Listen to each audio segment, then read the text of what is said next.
You might know about this guy, Dan Wootton, because he wrote some bad things about Johnny Depp in The Sun. False allegations, and now it seems Dan's got allegations against him, but they don't seem so false, but we're not sure yet. Also, Dan got cut from the Daily Mail, suspended from GB News, and the UK police in Britain will investigate Dan, according to Byline Times. I'm doing something here I don't usually do. I'm making a video on a video. This here's from Marid Morali, if I'm saying that right. His channel will be linked below, and he says he's got some inside information on people who are threatened by Dan. Figured I'd check it out. Now, of course, I also want to see what rumors are going around.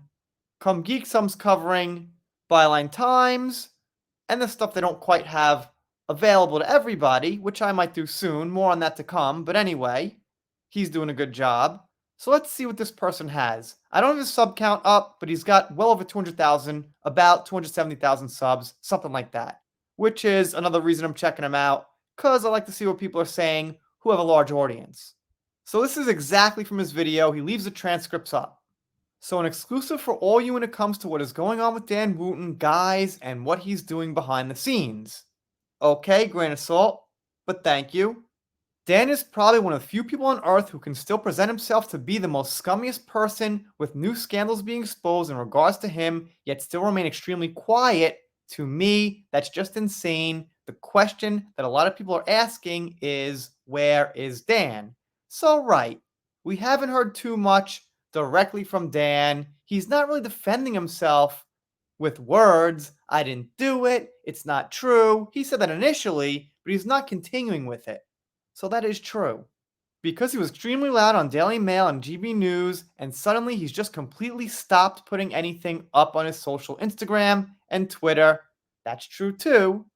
And of course, he's been fired from the Daily Mail and about to be from GB News. Right, he says that because we don't exactly know if it's permanent or not. They said suspended, but not quite indefinitely yet. The guess is it probably will be. Dan is panicking right now, and he's trying to get people to shut the F up and fear his lawyers, is what he's saying basically. Saying that Dan's doing a lot of fear-mongering and sending out legal letters, and if he's paying for lawyers, well, he's got to be getting results somehow, or else he's not going to be paying for them. He says there's not so much Dan could do legally, however, it's tactics to keep people quiet by these threats, because when you're under the threat of law, you usually don't keep going out and spreading the word. I guess there's some element of confusing people as well. Once again, he reiterates Dan is panicking, trying to keep people quiet. Maybe, maybe not. He's not doing a bad job though, because the Guardian stopped, the Independent stopped, from what I know, and those are two pretty big ones. I'm sure most of you here know them by name. He claims here he spoke to a victim who Dan is threatening. Now, he says that he knows someone personally who's getting these threats from Dan, but he doesn't want to call them out by name. Now, the reason I'm saying this is because this guy's got a large following. It's always interesting to me to see what people are saying to a large following. It doesn't mean it's true. Who knows? But it means they're putting it out there in front of a lot of people. So if it wasn't true, they're putting their name on the line. The one reason I think a higher sub count has a probability of getting inside info is just because the sheer number of mails and contacts they have. So if someone's got like 3,000 subs, yeah, they've got contacts, but you're not going to have a lot of people hoping to get the word out through a small channel. So you would have people possibly hoping to get the word out through a bigger channel. That's the difference. There's a YouTuber called Doomcock. I watch quite a bit.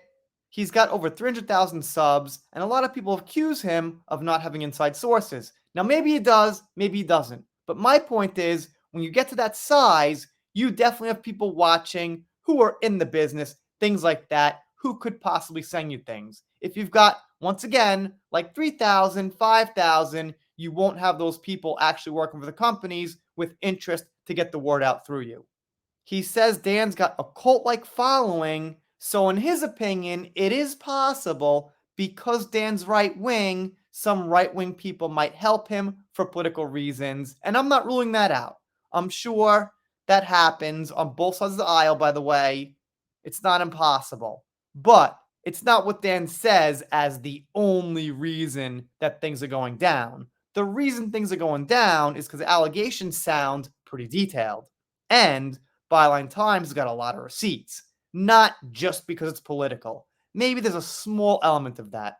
Once again, this YouTuber says he's had face-to-face conversations with individuals and victims, and their stories are horrific.